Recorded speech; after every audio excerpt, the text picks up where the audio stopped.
of June.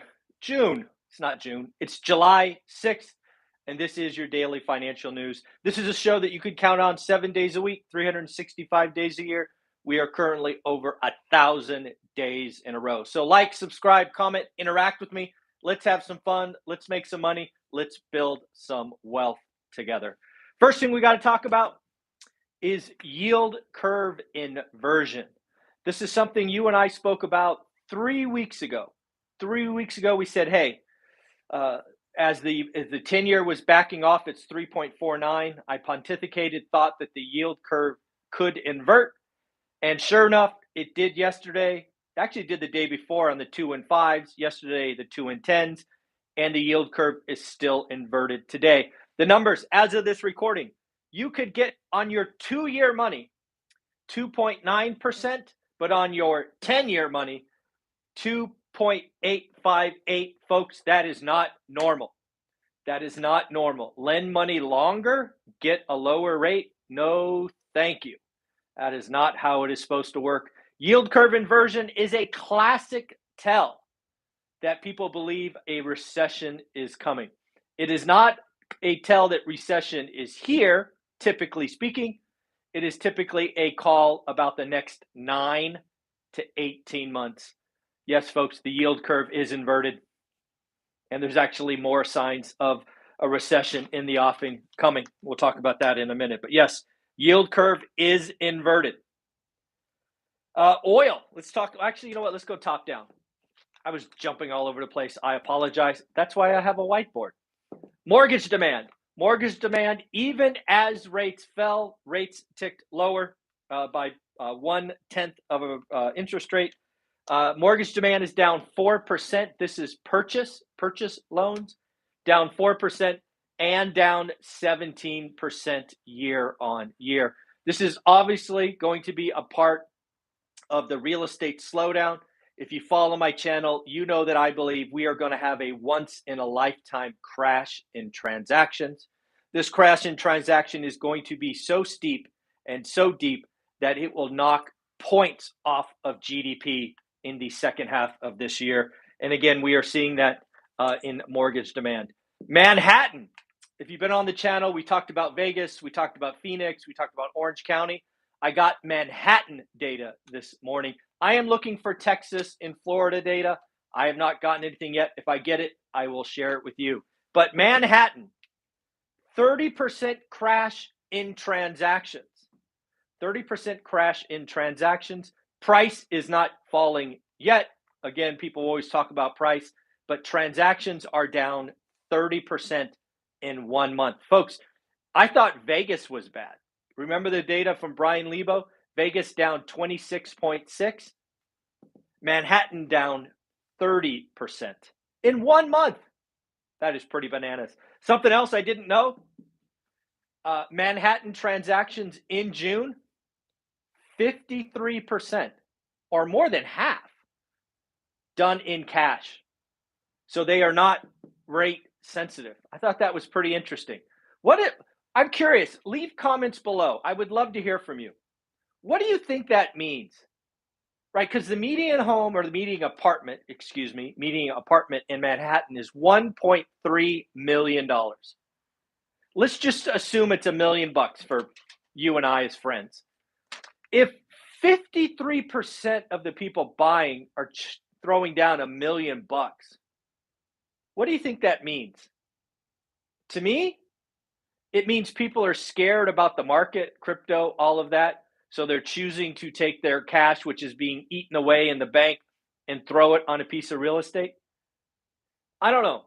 That's 53%. That's a lot. That's certainly more than I thought. Even more, if you happen to be in the camp of 4 million and above, this again shocked me.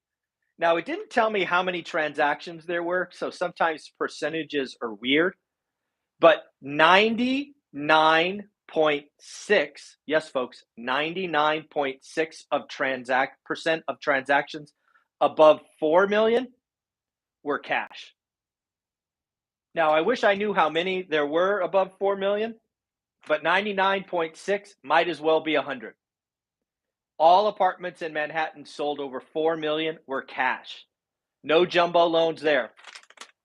Yeah, I don't know. That doesn't feel like a good sign. Again, if you can't get a better return on your money and you throw it all down on a house, I'm not sure what that means, but doesn't feel good. Next, I don't know if you've heard about my feelings about Airbnb. I believe the short-term market got ahead of itself. I believe easy money, the easy button, arbitrage, all of this nonsense brought in a lot of Airbnb or short-term rental investors. I believe a lot of folks that got late to the party, down selected, got B neighborhoods, all of these things. And I think a lot of Airbnb investors, short-term rentals, don't have options, means they can't just turn around and make it a monthly rental because it would be an alligator. Well, don't know if you've heard of them, but if you're in that space, you probably have. Wander Jaunt is a company that was focused on short-term rentals. They raised $26 million. They raised $26 million. Again, folks, money rained down on fools. They are now out of business. They shut down. Yes, I believe the Airbnb business is going to struggle. If you're like Anna Kelly, who is our normal Wednesday experts, you're going to be fine if you have, oceanfront, waterfront kind of special properties. Certainly if you bought them right with low fixed rate debt. But I think there's a lot of pain. And also, let's not forget, cities like Atlanta and others are coming after Airbnb. It is not going to be the easy money that people believe, in my opinion. Next up, Ray Dalio. If you know, there's two people on this channel I will read articles about. One is Ray Dalio. The other, of course, Warren Buffett. I don't know if you know this, but Ray Dalio runs the largest hedge fund, Bridgewater. This has been I was going to use a bad word, so I won't, because kids might be watching, a yucky year for stock returns, right? I think the NASDAQ's down 20 some odd percent. Some of your high growth, low profit companies are down 80%. Well, Ray Dalio up 30%, folks. Ray Dalio coming in and showing us all how it is done. Ray Dalio's fund is actually up 32% at the halfway mark. Shout out, Ray Dalio. Thank you for telling us. I tried to look in, and I'm asking Taylor, our Wall Street expert, to do the same. One of the things that I found Ray Dalio did in the first half is he shorted the euro market. He shorted 17 companies in the euro market early, and he has been reaping his rewards. I'm sure there's other things he's done. I've asked Taylor, our normal Monday guest, to look into that so we can bring you those data. But yeah, up 30% in a market where most of us are down 20. That's an ass kicking right there. Good for him. Then, I don't know if you saw this, not only is the 10-year inverted, but now, as of yesterday, actually, I didn't check this morning, oil was under $100. We also have the euro trading at 20-year lows. And of course, we have yield curve inversion. There is a lot of stuff going on in the economy. We certainly seem to have Wall Street and the consumer on one side and the Fed on another. Yeah, this is going to get interesting, folks. So that's what I got for the list. What else do I have? Because I wrote down other things. Oh, Ford, right? We had Tesla numbers on Saturday, I believe. Ford came out and missed analyst expectations on sales and deliveries. HP Inc., right? The PC maker has been downgraded. This is something I'm like, no kidding, right? We heard from Micron talking about chips, phones, computers, and also PCs. We have bought a lot of PCs the last 2 years, right? We got an extra one for home. There's just a whole cycle that we're not gonna have, so it makes total sense. I've been reading more and more articles about something I have believed for the last 6 months, that we are going to have a worldwide recession. It will ripple through major economies like the US, the Eurozone, Canada, Japan, Korea, Australia, the UK, and likely more. This is not going to be a fun couple of years. It is clear that Wall Street doesn't believe the Fed. I'm going to really poke on that. I'm going to talk to Taylor today because July 4th was a holiday. We're going to talk to our 10-year Wall Street veteran here in a couple hours. I will ask him about that.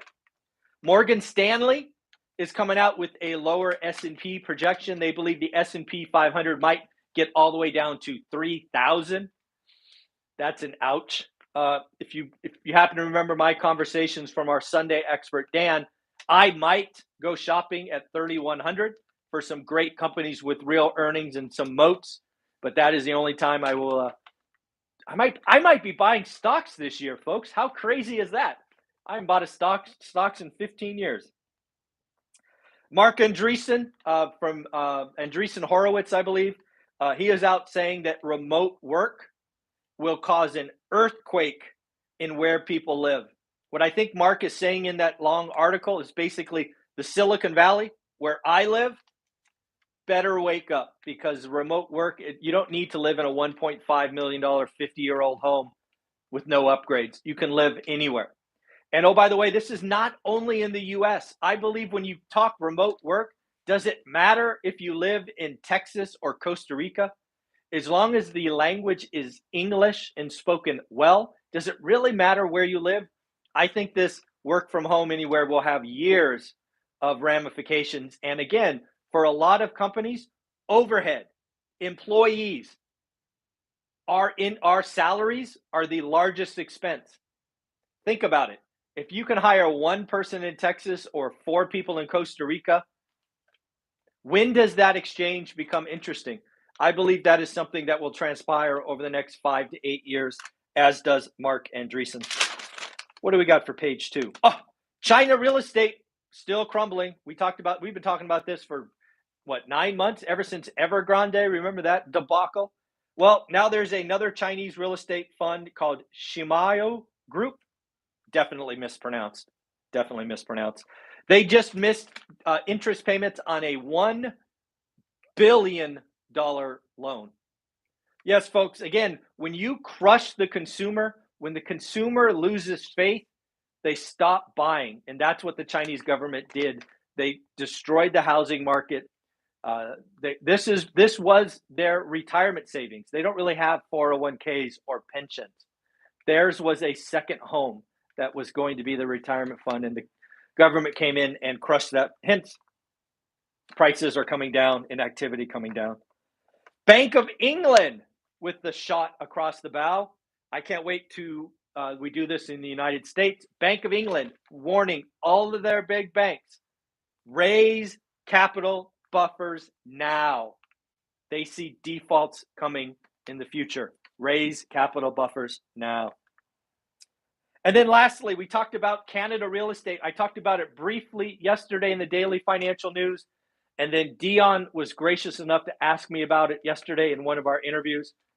Barron's came out and signaled that Canada and New Zealand might be the largest bubble markets and might see the steepest decline. It's actually both countries are the ones I talked about yesterday, and it's all because of the debt structure. The debt structure, when you have a 1.5% loan and it gets reset to 3.2 in a rising rate environment, it just becomes unaffordable. And when it's unaffordable, you become a forced seller. And that is exactly what caused our crash in 2008, was the structure of the debt resetting, forcing people to sell. And then every month, more people came to the party. So, very interesting story. Real quick, I want to tell Enrique, your autographed books are in the mail. Folks, something I do for my followers, if you want, is I offer my hard copies of One Rental at a Time and 15 Conversations with Millionaires.